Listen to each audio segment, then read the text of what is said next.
today's live, we have a really special guest with us. Her name is Malvika Goyal. She's a dance and movement therapy practitioner, and she believes in social emotional well being, and she also conducts gender training workshops. Hi, Shan. Hi, Vibhuti.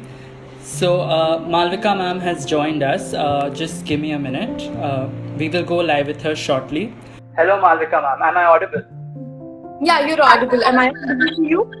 Yes, you're audible. So before we begin, I'd just like to ask, how's the lockdown going for you? How's the weather down there?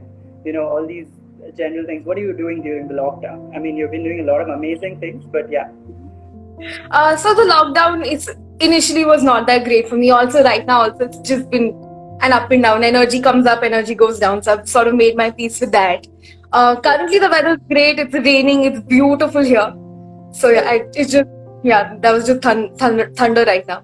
So yeah, so it's been okay-ish. I mean, as okay as it can get for me personally. So yeah. Okay, that's wonderful. That's wonderful. Okay, yeah. So I guess then we'll start off with our live session formally, and yeah. My first question would be for you. So you might have come across various organizations like our war also that stand against child sexual abuse, and now with the lockdown being on play, a lot of this sexual abuse and violence in general at homes has increased. In fact, I did see a post shared by you today morning itself, where you were talking about the racism that's happening currently in the US, but there's also violence in our own country. So, what's your, opinion on the same, and what do you think is exactly happening, and how would you think we could put, a sort of stop to this? Okay, so wow, that's a lot of things, right? First, yes, of course, with the lockdown, violence has definitely increased, right? And violence, especially of the sexual nature, has definitely increased. You've stuck at home. Tempers are also running high, right? And various other factors that do lead to that kind of violence is also going to then increase the output of that, and mostly it will be the vulnerable group within the family who will be on the receiving end of that violence, and it is usually children and especially the women of the house as well. Um, and that violence also because if you're stuck with relatives in the same house, and not to mention that child sexual abuse does happen majorly dominantly by relatives of the same family, right? So of course that violence has definitely increased. When it comes to the particular conversation around the racism that we're seeing in the United States of America and the kind of violence that we also witness here in our own country, right? I mean, issues of race, issues of caste, issues of gender, all of these, while violence around all of these identities has existed, I mean, for decades, for centuries at this point, right?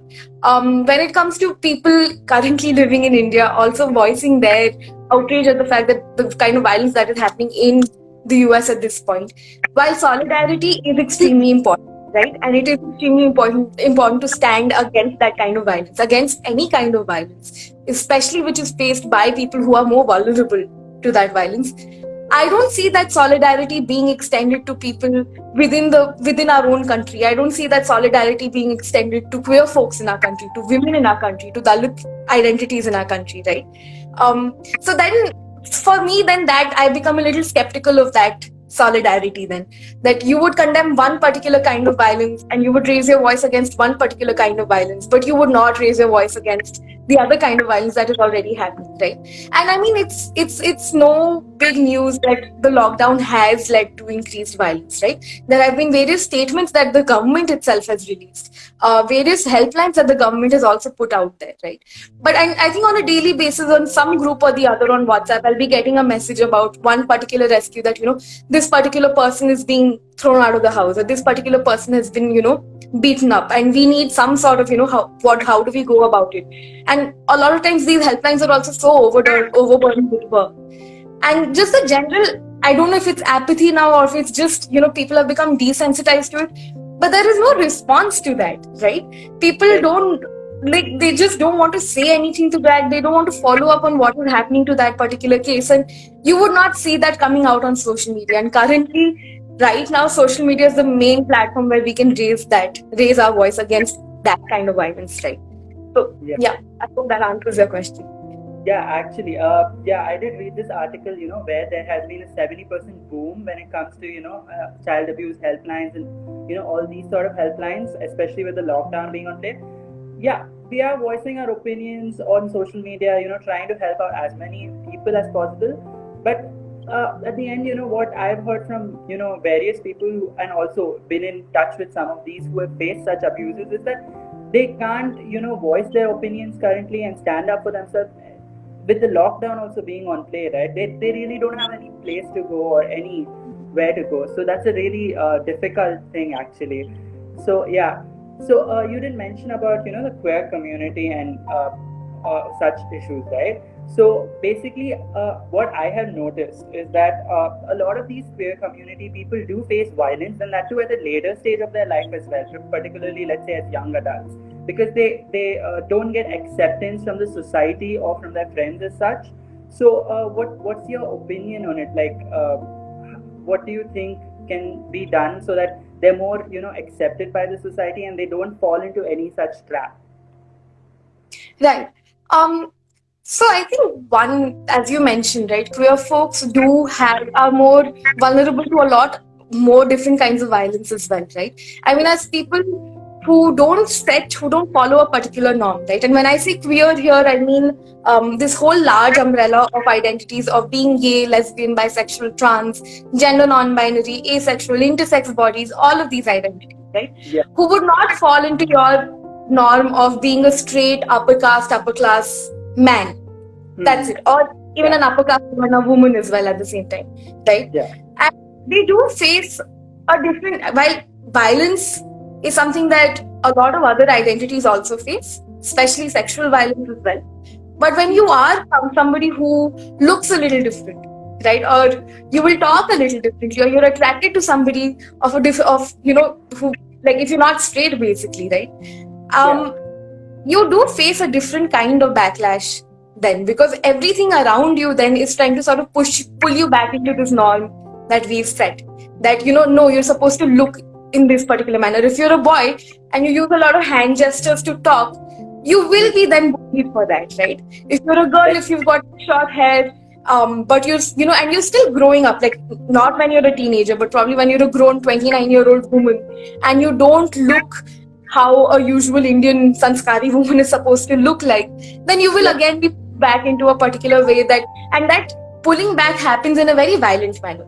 Be that verbal bullying, be that physical bullying, be that sexual bullying, all of those attacks also then happen on particular identities. And being queer then adds that layer of vulnerability as well. And that layer, as you very rightly said, that vulnerability does come because there is so much stigma attached to it.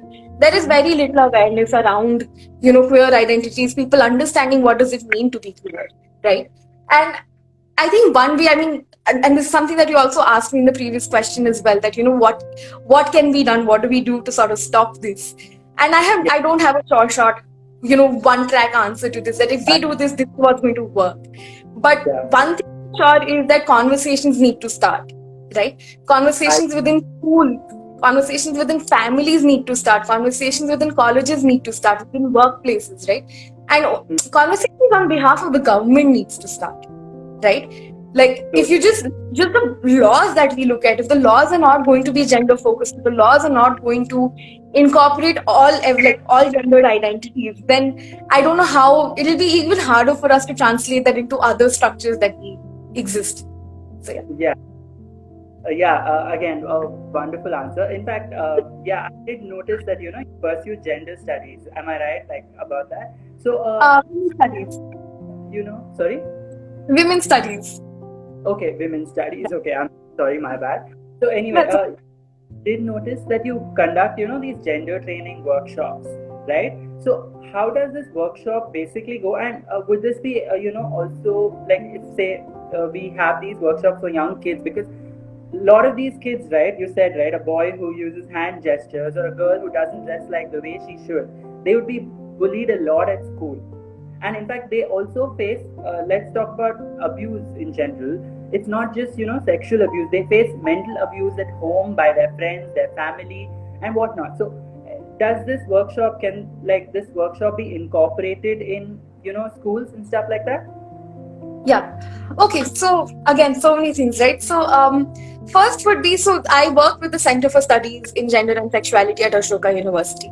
And we've developed these 4 workshops on gender, sexuality, law, and diversity, targeted at starting conversations with young people, right? Okay. Because we're often like we're children, we're going through class 11th and 12th puberty, and then suddenly we're thrown into college, and we're just expected to navigate our sexual encounters. We're expected to navigate everything with about our lives without actually being given that kind of information of how you would navigate that, right? You'll Very hear words of consent being thrown around, that when you say yes, that's consent, and when you say no, that needs to be respected. But the larger conversation of how do you even say yes, or what do you do when you hear the no, that conversation never comes up, right? And if I were to talk about issues of gender and how work around issues of gender has actually started in our country, it started within the framework of health, right? To avoid this whole transmission of AIDS as a disease is where conversations on gendered issues actually also started to come in. Work on trans identity started to happen with regards to the Hijra community in India. That's where foreign funding started to come in within this framework of health, that we need to focus on, sexual health for that matter, right? We need to then focus on how condom distribution will happen. We need to make sure that sort of control is there.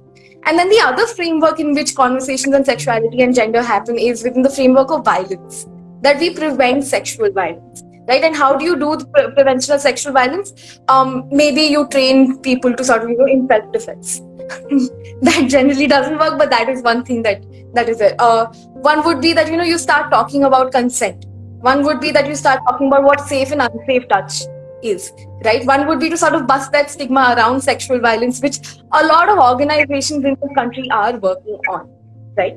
But when it comes to children, and we always often have this thing that, we need to protect our children from this conversation, right? If we don't talk to our children about this, probably one fear is that if we talk to our children about sex, we talk to our children about safe and unsafe touch, consent, all of these topics, they might just go ahead and indulge in sexual activities, right?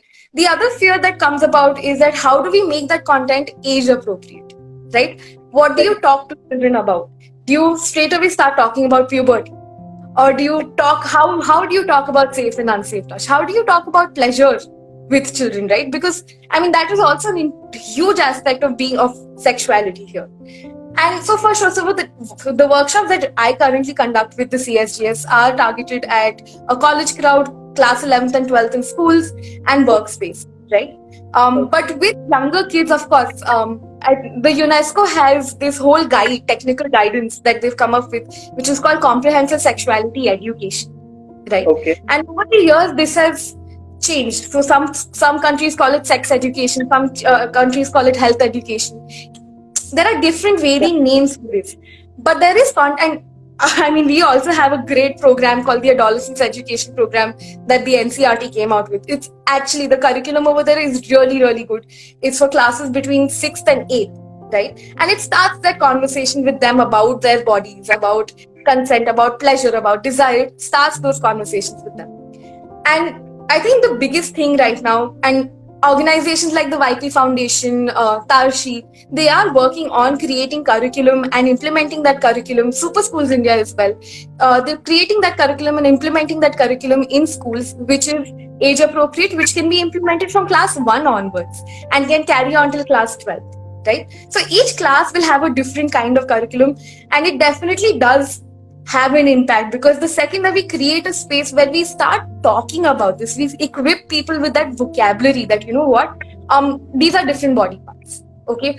Or when we talk about unsafe touch, that, if somebody's touched you on your shoulder and you don't like it, you have the right to say no. Even as a child, you have the right to say no. And how would you then go about saying that no is a much larger conversation that gets included in the comprehensive sexuality education body, right?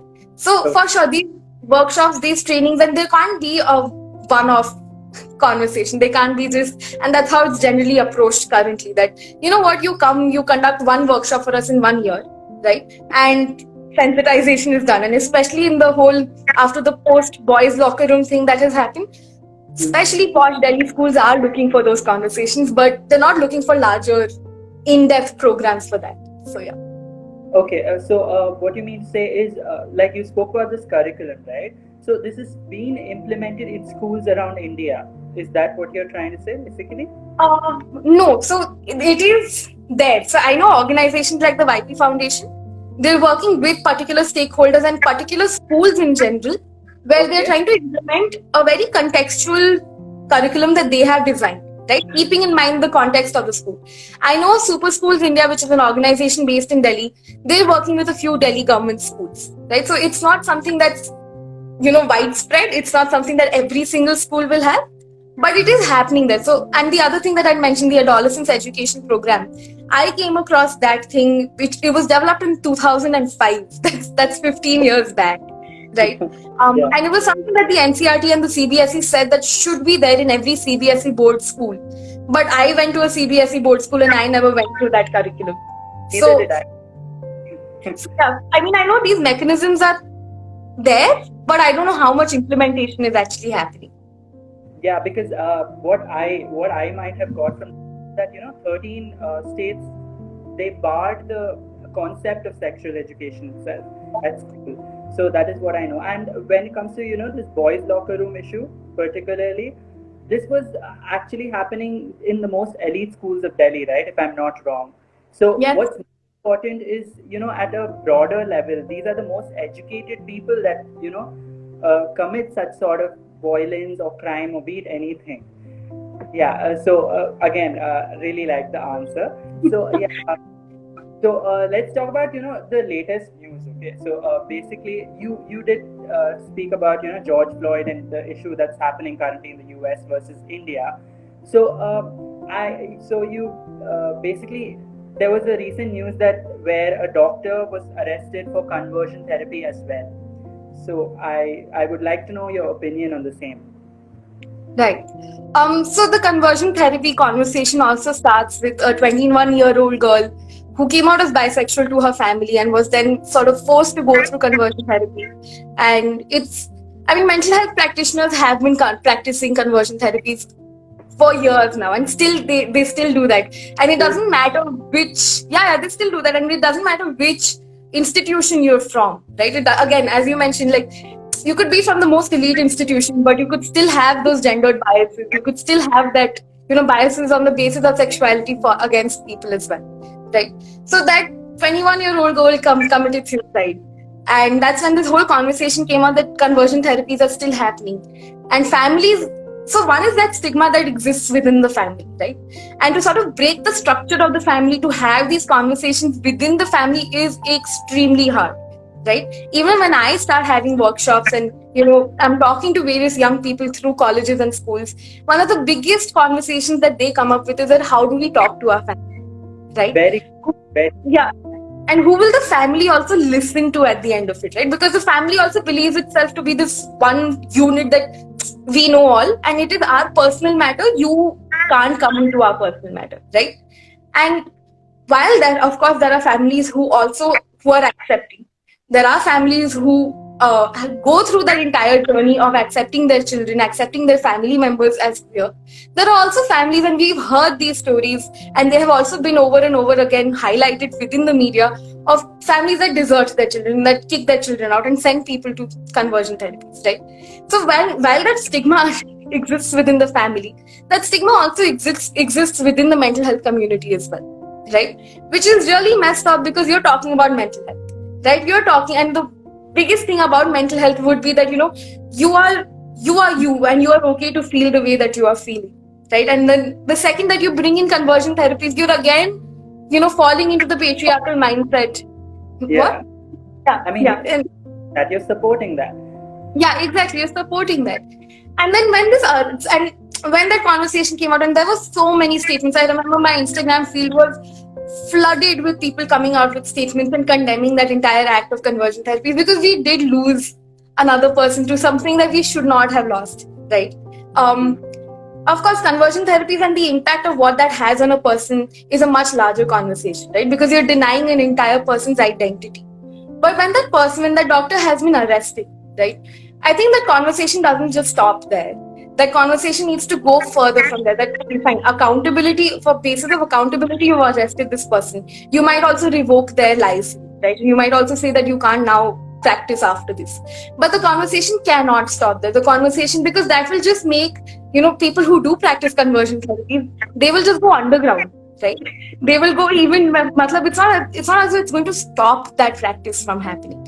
Conversations need to happen with mental health professionals within colleges, within schools, within when a licensing is happening. And India currently does not have a licensing system, so anybody can actually practice as a mental health practitioner. These conversations need to happen with them, that why is it not okay for conversion therapies to happen?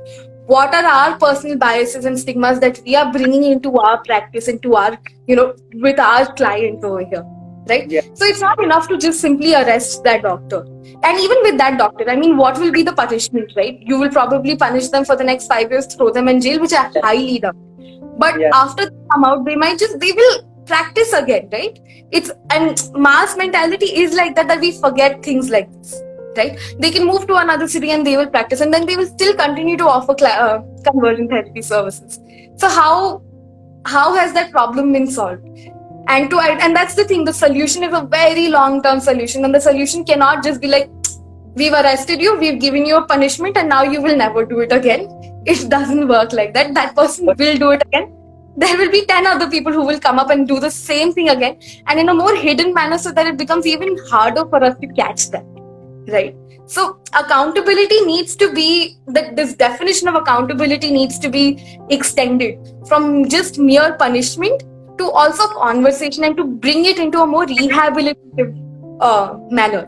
So yeah, so I think the gist of it would be like, each and every citizen should stand up and talk and raise their voice against it. It's not, and plus the government functions in their own way, be it a conversion therapy, be it rapes, be it the Nirbhaya case, or the one that took place in Hyderabad. It's just a momentary thing that was made big by social media, and then there it ends. But it actually doesn't end there. The story just starts over there, right? So what plays a most important role is we all have a conversation with our families, with people around us. So that is the gist of it, right? Wonderful. So I also happen to notice that you believe in social emotional well-being, and you conduct workshops for the same as well. So can this workshop be very useful to survivors to come up in life and empower themselves after going through such a bad incident and such a situation in their at any phase in their life? Yes, of course. So again, when we talk about survivors and the impact of violence on them, right? That impact will not manifest itself in various different ways, right? It's something that impact will be there for them for life. That impact will probably manifest after 10-20 years. We don't know that, right? And that impact has social, emotional, physical, all of those manifestations have, right? I was talking about comprehensive sexuality education earlier. For me, it's not just enough to talk about sex education. It's not enough to just talk about this is what safe, unsafe touch is, this is what consent is, this is how sex happens, this is what puberty looks like.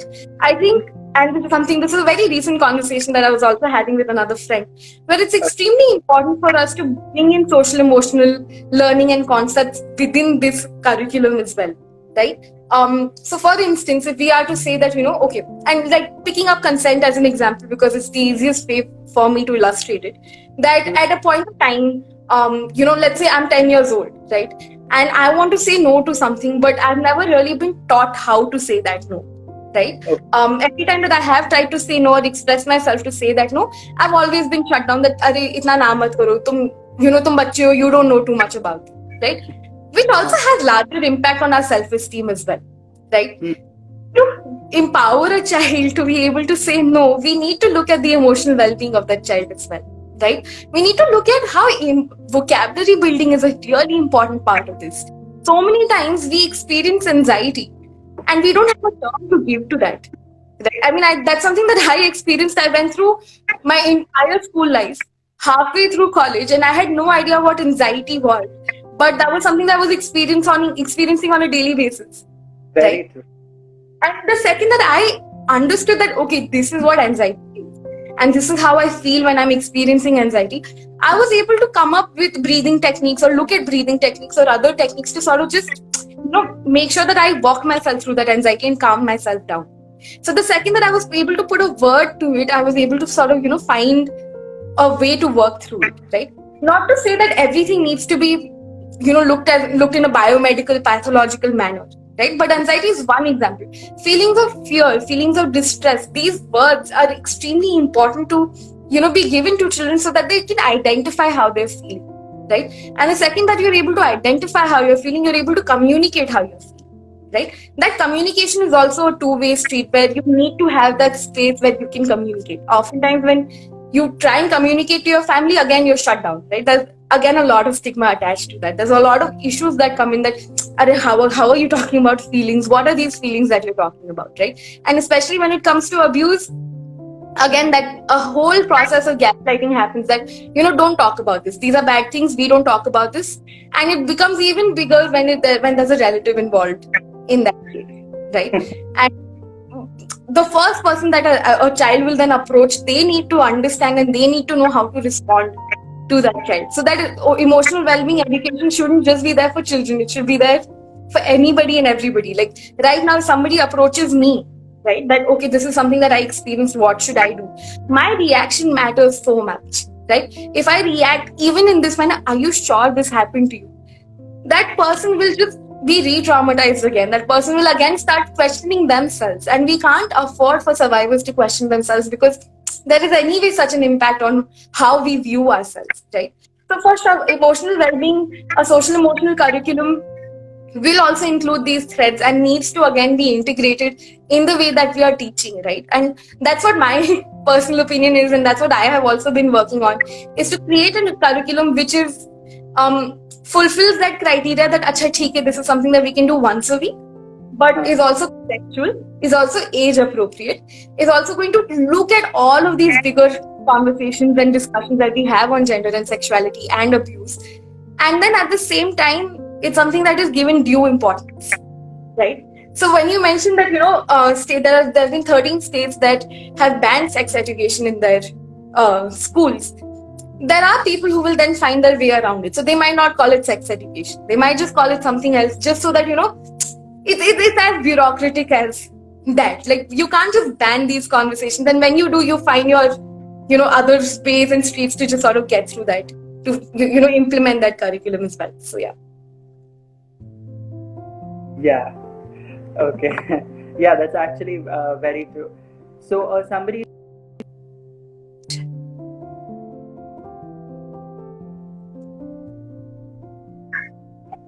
Yeah. Yeah.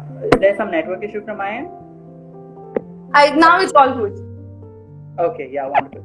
So yeah, Anirudh, yes, you are allowed to ask questions. Everybody, please do ask questions. In fact, ma'am, and I'm happy to answer them.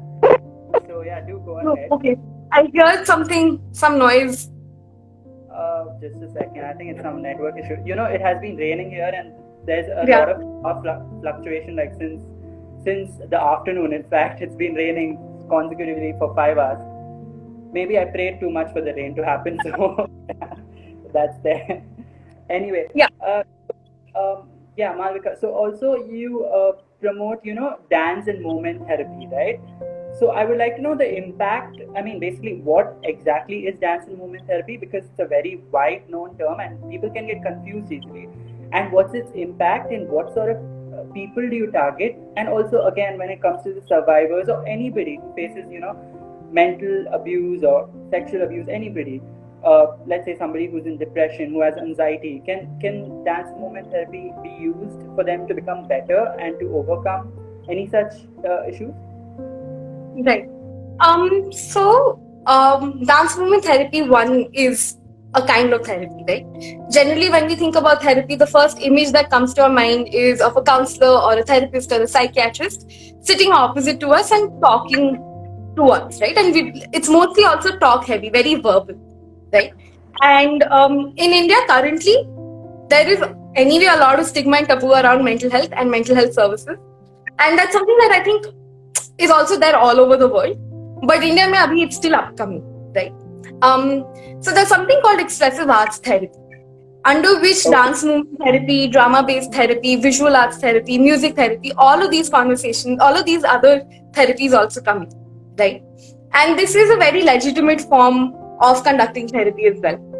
you can use elements of these therapies as well in your sessions, and that's completely onto the practitioner. But you need to be trained in these forms of therapies, right? So, for instance, I'm a dance movement therapy practitioner. I'm not a dance movement therapist, right? So I don't do one-on-one client.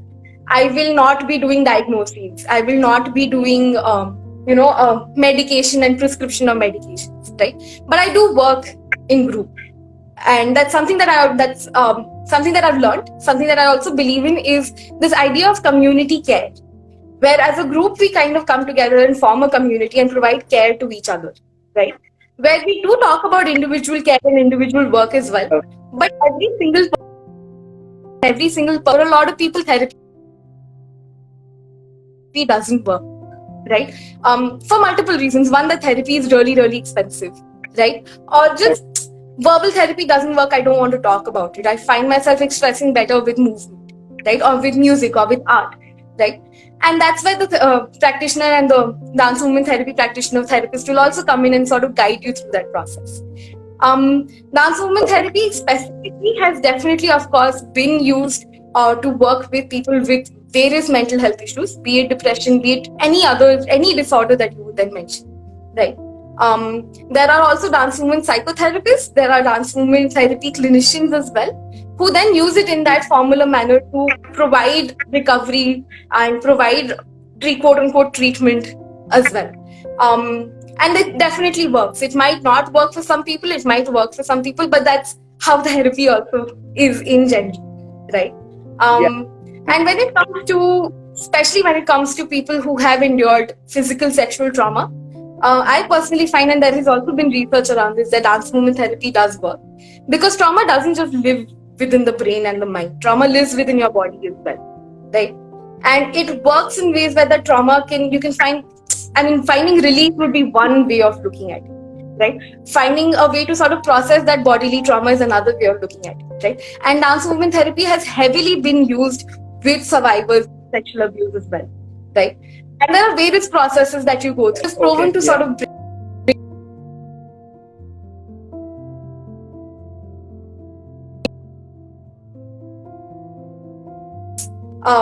it's run by this lady called Dr. Maitri Gopalan, and they're based in Bangalore, and they've come up with this play called Positively Shameless.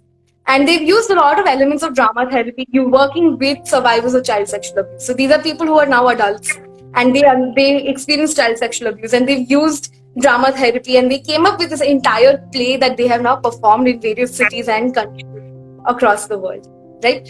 So when you bring in art to this, it becomes an even more stronger element, and it becomes even stronger for you to then process your feelings.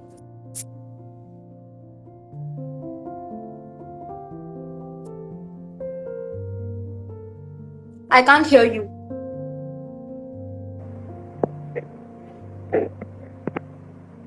Just a sec. Okay.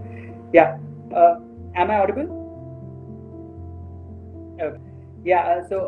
Yeah, I really liked, how you specified that it's not a one-on-one therapy session, and where movement plays a very important role. In fact, the movement can help a lot more than any personal opinion as well, because I'm a dancer too.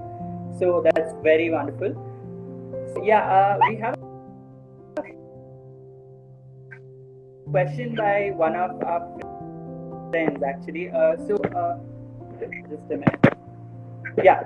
So he has on sex education, where they are supposed to write an essay about various issues of aspects related to sex education. So he's asking, like, when do you think would this be implemented in India, and if so, how would it be implemented, and should it be implemented in universities in India? So yes, I don't know when it would be implemented. And keep going back to this whole conversation that 2005 made the NCERT did come up with the adolescence education program. So there is some semblance of sex education here, even if they don't want to call it sex education, and they'll call it the adolescence education program, right? So there is some semblance of that here. It being implemented is a whole different conversation, and that needs to happen. Conversation will only happen once there is the need for kind of education, right? When it comes to you, to hear me? I think there's a connection error. Are you able to, am I audible? Yeah, been power. Yeah. Yeah, there has been the generator is going on and off, so please don't mind that. Yeah, anyway, please. Yeah. Yeah, and when it comes to universities, so there's something called the Prevention of Sexual Harassment Act. That came out in 2013. And in 2015, the UGC sort of came out with guidelines that every university is supposed to have this particular policy. And under this policy, it is mandated that the college or the Committee Against Sexual Harassment, however they want to be instituted in university spaces, they need to conduct gender sensitization awareness programs within their college, right? And then now they have that kind of, liberty as to how they want to do it. So maybe that program, that workshop can be conducted once a year, which is what usually happens. And, or maybe, they can have a regular thing that will happen on a monthly basis, right? Universities definitely currently in India require a curriculum which will look at sexuality education as well, because there is a whole group of people who are right now studying in universities and don't have access to that kind of information, right? So while that implementation needs to happen in schools as well, that implementation also needs to happen in universities as well, right? And maybe not in the in the strictest manner that I would suggest for schools, where once a week there has to be a class in schools. But maybe once a month, a conversation or a workshop in schools will be very beneficial for everyone, right? Workplaces, same, because they are, if your workplace has more than 10 people in your team, you are required to have a committee which will be working against sexual harassment. You're required to have a policy against sexual harassment, right? And again, under that policy, you're mandated to then conduct these gender sensitization awareness programs, but they don't usually happen, or they happen for the namesake of it, that okay, we've conducted this one awareness thing in 1 year and we're sorted. So yeah, I hope that answered your question. Yeah. So basically, I would like to tell all our viewers, in fact, like how Malika just said, if you are at university and if such things you think, even in fact students being in 10th and 12th and even school students, if you think there has not been any sex education implemented or anything as such, do form your own groups.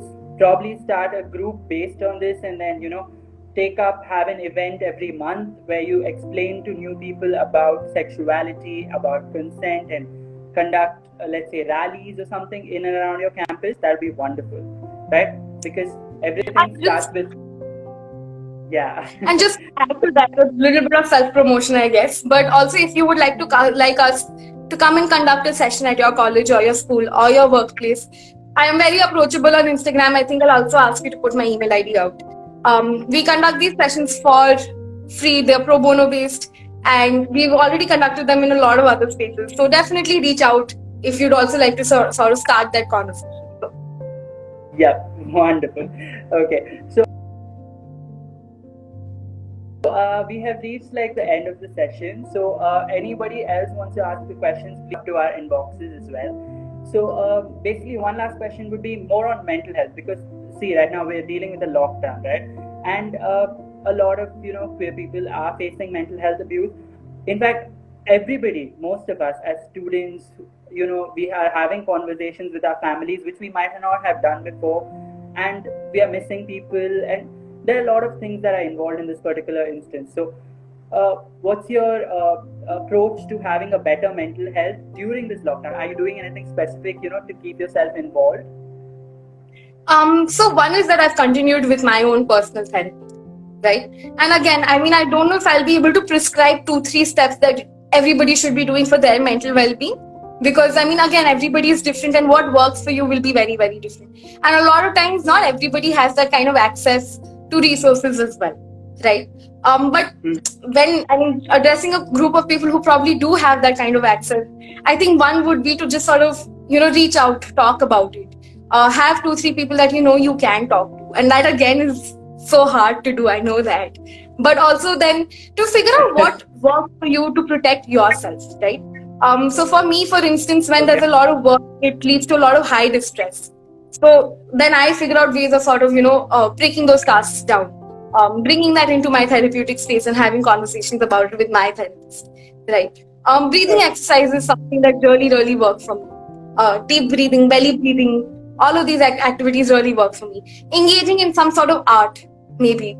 And it doesn't need to be pretty, just, just take a pen and go ahead with it, right? Maybe watching something. And I know currently just watching a lot of television shows and movies has also been a very big coping mechanism for people as well, right? So just, and also to not, I mean, I think this is the biggest thing that I could ever say to myself as well, and I find it hard to do it for myself, is to just be kinder to yourself. The way that we talk to ourselves, that, oh, you're being very lazy, oh, you're not completing your work, you're not helping out at home, you're not doing this, you're not doing that, you're this sort of a person, that needs to reduce. And it's easier said than done, because again, so many larger issues attached to it, but just trying to be a little more kinder to ourselves would just be a little more helpful, maybe. And to remember that these are unprecedented times, right? What we're feeling at this point is something that a lot of other people are also feeling, and that what we're feeling is so valid, that if you do feel that you're not able to work, or you're not able to concentrate in your class, that doesn't mean that you're lazy or you're bad or you're undisciplined. That's just how this lockdown will be treating you, and that is extremely valid to feel like that, and you're allowed to feel that way. If you don't feel like coming out of bed, stay in bed. It's okay. It's just that part.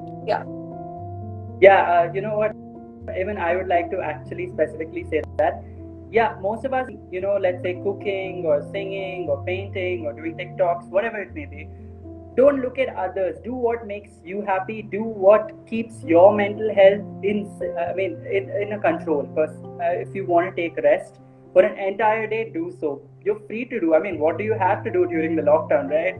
So yeah, don't stress out, like, to everybody out there. So yes, sorry. Yeah, I think that Please. what you said is right, because we lay so much emphasis on being productive, and lockdown or no lockdown, also just like it's okay to exist and not do productive things, quote unquote. Ki matlab, I need to create art, I need to study, and it's okay. Yeah. Yeah, I mean, and currently, yeah, it's very uncertain. A lot of things are very uncertain out there. So live your life, live it for yourself. Even if you just don't do anything, you are doing something for yourself. You are lazing around. That's something actually is productive for yourself, for your well-being, right? So yeah, so we have reached the end of the session. Anything specific you would like to mention before going ahead with ending the session? No, if anybody has any questions that they'd like to ask, I guess that's it. Yeah. So anybody, if you have any questions that you'd like to ask, please, this is your time. And also, do check out Malvika ma'am's page as well. It's tagged anyway. Oh yeah, sorry. Yeah, anyway, do check out both our pages as well. And yeah, I would also say, what else? Like, do check out our YouTube channel. There's a link in the bio that you can see. Well, that's it, ma'am. That's it. I think the session was brilliant. It was really helpful. A lot of people have learned a lot of new terms. For example, dance and movement therapy, emotional well-being, various aspects of sex education, in fact. And the most important thing is to start a conversation and raise your voice. Yeah, wonderful. Yeah. Okay. So yes, ma'am. Wonderful. So yeah, do check out. Guys, have a safe Sunday. I mean, not just Sunday. Just stay safe. Yeah. Do God only if necessary. I might remind you that again.